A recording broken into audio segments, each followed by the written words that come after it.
की शुरुआत में हम एक औरत एवलिन को उसके हस्बैंड के साथ देखते हैं। वो अभी अभी यहाँ अमेरिका में रहने आए थे। उन्होंने अपना कपड़े धोने का बिजनेस शुरू किया था, मगर कुछ वक्त से उनका काम ठीक से नहीं चल रहा था, इसीलिए उन्हें बैंक बुलाया जाता है हिसाब किताब के लिए। असल में एवलिन ने अपने बिजनेस को और बढ़ाने के लिए बैंक से कर्ज लिया था, लेकिन क्योंकि उन्हें बिजनेस से फायदा नहीं हो रहा था, इसीलिए बैंक वाले उनके काम को अपने कब्जे में लेने वाले थे। इसीलिए तो सारी पूछताछ करने के लिए उन्हें बुलाया जा रहा था, क्योंकि अगर बैंक को ये लगा कि वो अपने बिजनेस से पैसे कमा कर कर्ज चुका पाएंगे, तब बैंक उनके काम को अपने कब्जे में नहीं लेगा। अब हमें एवलिन की बेटी दिखाई जाती है, जिसकी एक लड़की से काफी गहरी दोस्ती थी, मगर वो लड़की एवलिन को अच्छी नहीं लगती। अपनी बेटी का उसके दोस्त से मिलना जुलना भी उसे पसंद नहीं था। तभी इनके घर एक बूढ़ा आदमी आता है, जो दरअसल एवलिन के डैड है। उन्होंने एवलिन की शादी के बाद से ही उसे रिश्ता तोड़ दिया था, क्योंकि वो उस शादी से खुश नहीं थे। और आज काफी सालों बाद सारी नाराजगी खत्म करके वो अपनी बेटी एवलिन से मिलने आए हैं। उन्हें देखकर एवलिन काफी खुश हो जाती है और अपनी बेटी को समझाती है कि तुम मेरे डैड यानी अपने नाना को मत बताना कि तुम्हारी दोस्ती उस लड़की के साथ इतनी गहरी है, वरना तो वो फिर से मुझसे नाराज हो जाएंगे। इसके बाद हम एवलिन, उसके हस्बैंड और उसके डैड को बैंक जाता हुआ देखते हैं, जहाँ तभी अचानक से एवलिन के हस्बैंड, जिनका नाम वेमन था, उनके अंदर कोई और ही आ जाता है। वो लिफ्ट में लगे कैमरे को छतरी से ढककर एवलिन के कान में एक डिवाइस लगाते हुए कहते हैं कि तुम्हारी जान खतरे में है। उस डिवाइस के लगते ही एवलिन को अपनी गुजरी हुई जिंदगी दिखाई देने लगती है, जिसमें वो अपना बचपन, जवानी में शादी और शादी की वजह से उसके डैड नाराज हो गए थे, ये देखती है। फिर फौरन ही बाद उसे अपनी बेटी भी दिखाई देती है। फिर जब वो अपने ख्याल से बाहर आती है, तो उसका हस्बैंड वेमन उसे कागज पर कुछ जरूरी बातें लिखकर देता है और कहता है कि कुछ वक्त के बाद वो मेरे अंदर से चला जाएगा, जिसके बाद मैं सब कुछ भूल जाऊंगा। इसीलिए बाद में तुम मुझसे ये मत पूछना कि ये कागज मैंने तुम्हें क्यों दिया। ये कहते ही वो दोबारा से अपनी असली हालत में वापस आ जाता है और वो तीनों एक औरत जो बैंक की ऑफिसर थी उसके सामने होती। यहाँ एवलिन का ध्यान उस ऑफिसर की बातों पर नहीं, बल्कि कागज पर लिखी उन जरूरी बातों पर जाता है, जो कुछ देर पहले उसे वेमन ने दी थी। फिर जैसे ही वो कागज पर लिखी बातों पर गौर करती है, फौरन ही वो जनरेटर की अलमारी में पहुँच जाती है। ये सब कुछ उसके कान पर लगी उस डिवाइस की वजह से हुआ था। इस अलमारी में उसे एक दूसरा वेमन मिलता है, जो कहता है कि मैं दूसरी दुनिया से आया हूँ, क्योंकि मैं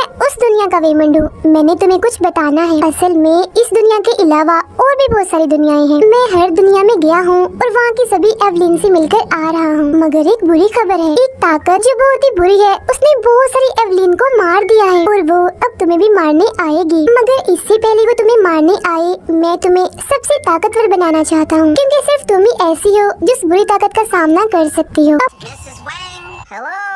अब इसी बीच हम एवलिन को उस ऑफिसर के सामने और अलमारी दोनों जगहों पर देखते हैं, क्योंकि वो खुद वहाँ नहीं गई थी, बल्कि उसका जहन, उसकी सोच उस अलमारी में गई थी और दूसरे रेमंड से बात कर रही थी। मतलब कि एक ही वक्त में दो जगहों पर दो एवलिन्स मौजूद थी। फिर तभी अलमारी में दूसरी दुनिया की वो ऑफिसर दूसरे रेमंड को मार देती है और फिर जैसे ही वो एवलिन पर हमला करती है, वैसे वो खुद को असल में उस ऑफिसर के सामने पाती है। फिर इसके बाद वो लोग बैंक से जाने लगते हैं, मगर यहाँ पर एवलिन को लगता है कि वो ऑफिसर मुझे मारने आ रही है, इसीलिए वो उसके मुंह पर मुक्का मारकर उसे गिरा देती है। ऐसा होते ही गार्ड्स वहाँ पर आ जाते हैं। तभी वेमन के दिमाग में दूसरी दुनिया का वेमन फिर से आ जाता है, जिससे उसमें अजीब सी ताकत आ जाती है और वो गार्ड्स पर हमला करके उन्हें मारने लगता है। सभी को ढेर करने के बाद वो एवलिन को यहाँ से ले जाता है, तो वो उसे सब सच बताने को कहती है। वो बताता है कि इस दुनिया के बाहर जितनी भी दुनियाएं हैं, वहाँ हमारे अलग अलग रूप हैं। मतलब कोई वहाँ खुश है तो कोई नहीं, कोई वहाँ अमीर है तो कोई गरीब, कोई ताकतवर है तो कोई कमजोर है। और जिस दुनिया से मैं आया हूँ उसका नाम अल्फा है, और हमारी दुनिया की एवलिन यानी अल्फा एवलिन ने बाकी सारी दुनियाओं में जाने का रास्ता ढूंढ निकाला है। उसने एक ऐसा रास्ता ढूंढ निकाला है जिसमें कोई भी दूसरी दुनिया में जाकर अपने वहाँ वाले रूप के दिमाग में समा सकता है और उसकी ताकतें भी ले सकता है। मतलब कि वो इंसान खुद जिस्मानी तौर पर दूसरी दुनिया में नहीं जाता, बस वो अपने रूप के दिमाग में आ सकता है। यही वजह है कि जब भी अल्फा वेमन इस वाले वेमन के दिमाग से जाता है, तो बाद में उसे कुछ भी याद नहीं रहता। आगे वो ये भी बताता है कि अल्फा एवलिन ने किसी पर एक्सपेरिमेंट यानी एक तजुर्बा किया था, जो फेल होने की वजह से वो बुरी ताकत बन गया है और वही सभी एवलिन को अलग अलग दुनियाओं में जाकर मार रहा है।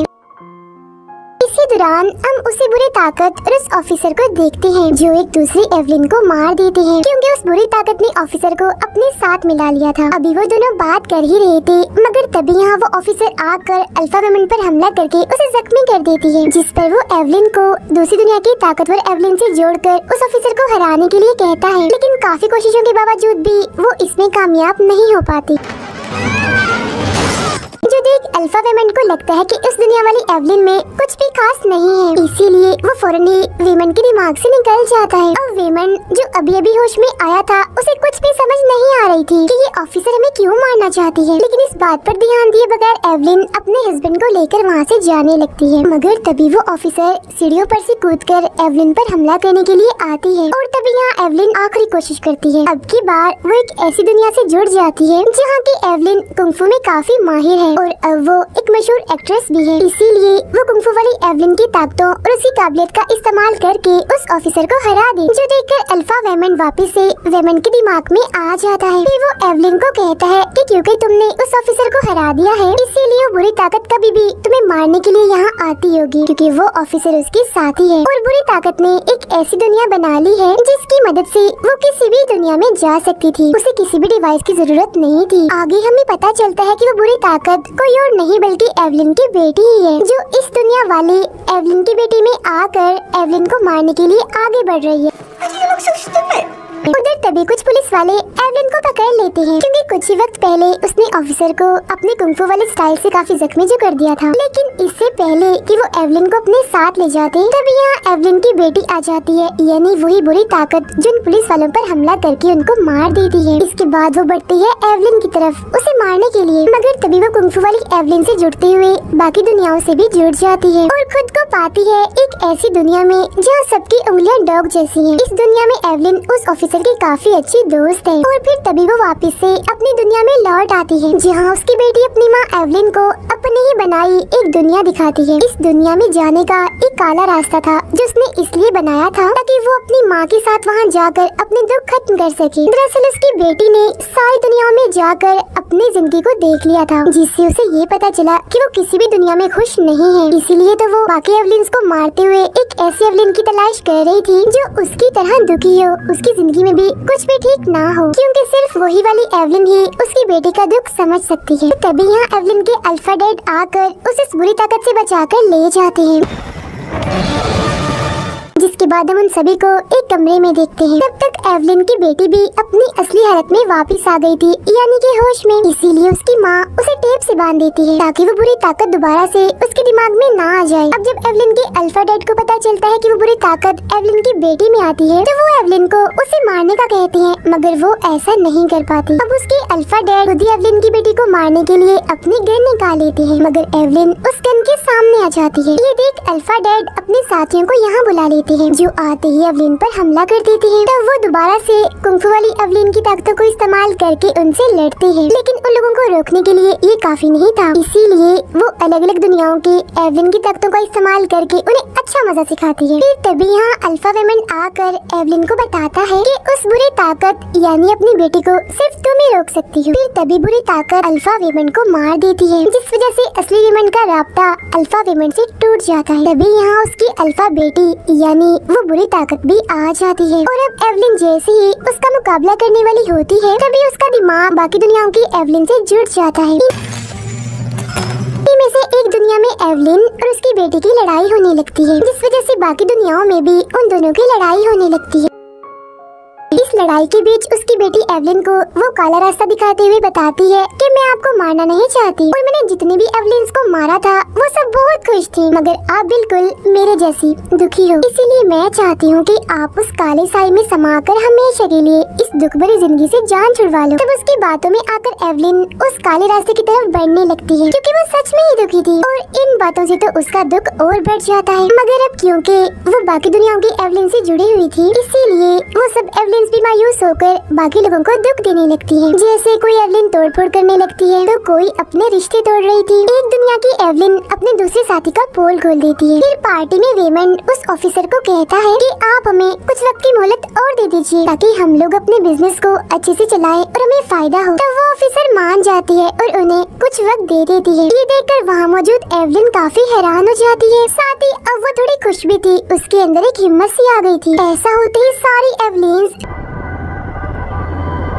जो असली एवलिन से जुड़ी हुई थी वो सब अब अच्छे काम करने लगती हैं। जैसे वो एवलिन जिसने ताल्लुक तोड़े थे वो सबसे वापस से सुलह कर लेती है और बाकी एवलिन्स जिन्होंने अपनी अपनी जिंदगी में गलतियाँ की थी वो भी सबसे माफी मांग लेती हैं और सारे रिश्तों को बहुत अच्छे से लेकर चलती हैं। इसके बाद हम अपनी दुनिया की एवलिन को देखते हैं जिसके सामने उसकी बेटी उस काले रास्ते को लेकर आती है। वो काला रास्ता बहुत सारे लोगों को अपने अंदर खींचने लगता है जिसमें एवलिन की बेटी भी जाने लगती है। हालांकि एवलिन उसे बचाने की बहुत कोशिश करती है मगर उसके साथी उसे ऐसा करने से मना करने लगते हैं जिस पर वो उनसे लड़ने की बजाय उनकी सारी ख्वाहिशें पूरी करने लगती है क्योंकि बाकी एवलिन से जुड़ा होने की वजह से उसमें बहुत सारी ताकत आ गई थी। और फिर आखिर में वो अपनी बेटी को काले रास्ते में जाने से रोक लेती है। अब एवलिन की बेटी उससे कहती है मामा अगर आप मुझे खुश देखना चाहती हैं तो मुझे छोड़ दें और इस काले रास्ते में जाने दें। जिस पर एवलिन उसकी बात मान जाती है। वो अपनी बेटी को छोड़ देती है जो उस काले रास्ते में चली जाती है। अब इसी के साथ हम उस दुनिया जहाँ पार्टी हो रही थी वहाँ एवलिन को उसकी बेटी के साथ देखते हैं। यहाँ एवलिन उसे समझाती है कि मैं तुम्हारा भला चाहती हूँ मेरी बेटी, मैं तुम्हारी दुश्मन नहीं हूँ और हमेशा तुम्हें खुश देखना चाहती हूँ, तुम्हारी माँ हूँ। अब ये बात समझ आते ही वो अपनी माँ एवलिन के पास जाकर उनसे माफी मांगती है जिससे वो काली दुनिया काला रास्ता जिस बुरी ताकत ने बनाया था वो खत्म हो जाता है। इसके बाद हम उस पूरी फैमिली को एक साथ देखते हैं जिसमें एवलिन की बेटी भी थी क्योंकि अपनी माँ से सुलह होने के बाद वो उस काली दुनिया में पहुँचने से पहले ही वापिस आ गई थी। ये सब एक साथ बहुत खुश होते हैं। एवलिन ने भी अपनी बेटी की दोस्त को अपना लिया था। साथ ही उनका बिजनेस भी काफी अच्छे से चलने लगा था क्योंकि एवलिन बाकी चीजों से हटकर अपने बिजनेस पर ही ध्यान दे रही थी। इसीलिए बैंक वाले उनके बिजनेस को अपने कब्जे में नहीं लेते। इसके बाद हम उन सबको बैंक में ऑफिसर के सामने देखते हैं जहाँ उनकी तारीफ की जाती है कि वो अपने बिजनेस को काफी अच्छा चला रहे हैं। तब यहाँ हम पहली बार एवलिन को इतना खुश देखते हैं और उसकी मुस्कुराहट के साथ ही ये फिल्म यहीं पर खत्म हो जाती है।